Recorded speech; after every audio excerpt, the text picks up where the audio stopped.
Hello students. तो आप chapter 11 alcohol ether और फिनॉल पढ़ रहे हैं। फिनॉल में हम लोग लास्ट टॉपिक ईथर पढ़ रहे थे और ईथर की प्रिपरेशंस। तो इसमें देखिए आज एल्किल हैलाइड की शुष्क सिल्वर ऑक्साइड से अभिक्रिया द्वारा by reaction of alkyl halide by with dry silver oxide.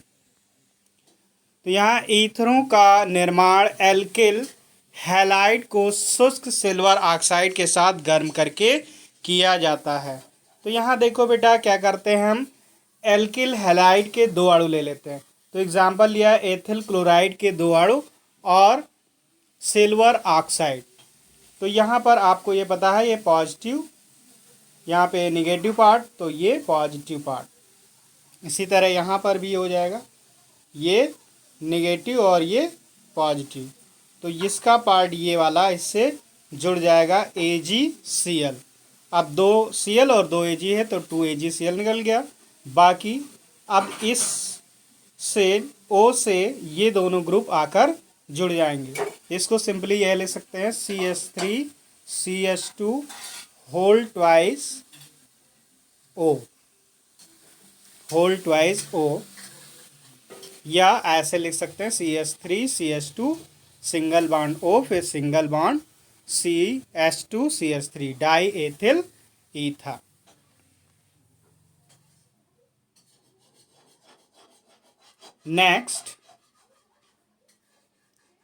Next है बेटा एल्कीनो से, फ्रॉम एल्कीन्स। तो एल्कीन से क्या होगा, एल्कोहलों तथा एल्कीनों के अम्ल की उपस्थिति में योग से भी ईथरों की उत्पत्ति की जाती है या ईथरों का निर्माण होता है। अब यहाँ पर प्रोपीन लिया गया और एथेनॉल, और ये शांत सल्फ्यूरिक अम्ल की उपस्थिति में ये अभिक्रिया होती है। तो देखो बेटा यहाँ पर एथेनॉल की वह अभिक्रिया जिसमें O और H के बीच विदलन होता है। तो यहाँ पर H पॉजिटिव और O कैसा होगा, नेगेटिव। तो यहाँ पर O नेगेटिव हो गया। अब यहाँ पर ये नेगेटिव पार्ट उस पे, अब यहाँ पे नेगेटिव पार्ट इसका उस पर अटैक करेगा जहाँ पर कार्बन की संख्या कम हो। कलर दूसरा ले लेते हैं थोड़ा। तो यहाँ से ये पोर्शन आपका C2H5O, तो ये पोर्शन आपका नेगेटिव है तो ये इस पे अटैक करेगा, और यहाँ जैसे अटैक करेगा ये बॉन्ड इसका टूट जाएगा। तो यहाँ पर ये नेगेटिव आ जाएगा और नेगेटिव से हाइड्रोजन, इससे हाइड्रोजन जुड़ जाएगा। तो यहाँ आपका आ गया CH3CH और CH से आपका जुड़ा है OC2H5, और यहाँ पर CH2 था और एक H जुड़ गया तो CH3। तो यहाँ पर देखिए 1 2 3, तो 2 पे ये ग्रुप जुड़ा है 2 एथॉक्सी प्रोपेन, या सिंपली कह सकते हैं ethyl isopropyl ether, ethyl isopropyl ether. Next आपका दूसरा एग्जाम्पल ले लिया गया है। इसमें भी देखिए 2 मेथिल प्रोपीन है, यहाँ भी वर्किंग वैसे ही होगी। यहाँ से H हटा, ये पार्ट नेगेटिव हुआ। कलर थोड़ा सा चेंज करूँ, चेंज कलर ले लिया हमने। अब यहाँ ये पोर्शन आपका किस पे अटैक करेगा, इस पर अटैक करेगा। जैसे अटैक करेगा ये बॉन्ड टूटा यहाँ पर, तो ये इस पर जुड़ जाएगा आपका। तो CH3C और CH3 यहाँ पर आपका जुड़ गया OC2H5, और इससे C एक बॉन्ड जो टूटा था ये वाला, तो ये CH2 और एक H ये वाला आकर जुड़ गया CH3। तो यहाँ पर भी 1 2 3।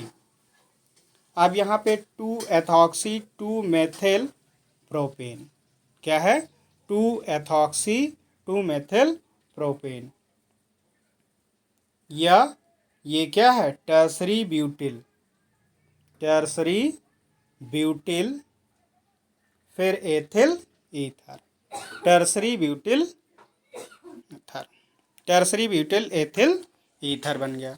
नेक्स्ट एंड लास्ट, ग्रिग्नार्ड अभिक्रमकों से, किससे, ग्रिग्नार्ड अभिक्रमकों से, फ्रॉम ग्रिग्नार्ड रीजन, यानी कि RMgX, एल्किल मैग्नीशियम हैलाइड की बात कर रहे हैं। एल्किल आप जानते हैं, एल्किल जहाँ पे आया है CH3 C2H5 C3H7 dot dot dot, और X के जगह आपका क्लोरीन, ब्रोमीन, आयोडीन एक्सेट्रा, ये सारी चीज़ें आपकी होंगी।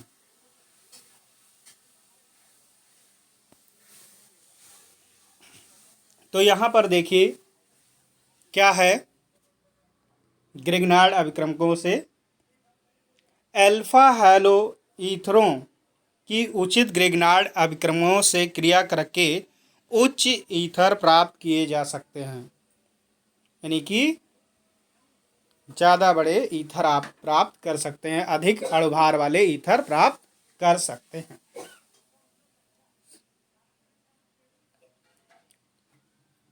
तो यहाँ पर आपका ईथर CH3O CH2Cl, ये क्लोरोमेथॉक्सी मेथेन, क्लोरोमेथॉक्सी मेथेन, अब इसकी अभिक्रिया ग्रिग्नार्डिजन CH3MgI से कराया गया। तो अब आप यहाँ पर देखिए क्या होगा भाई, ये यहाँ से बॉन्ड ब्रेक, ये पॉजिटिव और यहाँ पर ये नेगेटिव, इसी तरह यहाँ पर ये नेगेटिव और ये पॉजिटिव। या कलर चेंज करके बात कर लेते हैं तो ज़्यादा अच्छे से समझ में आएगा। पहले यहाँ पर देखिए, ये पॉजिटिव, ये नेगेटिव, कलर चेंज कीजिए, यहाँ पर ये नेगेटिव और ये पॉजिटिव। तो हमें पता है इसका नेगेटिव पार्ट इसके पॉजिटिव से जुड़ जाएगा और ये वाला इससे। तो यहाँ पर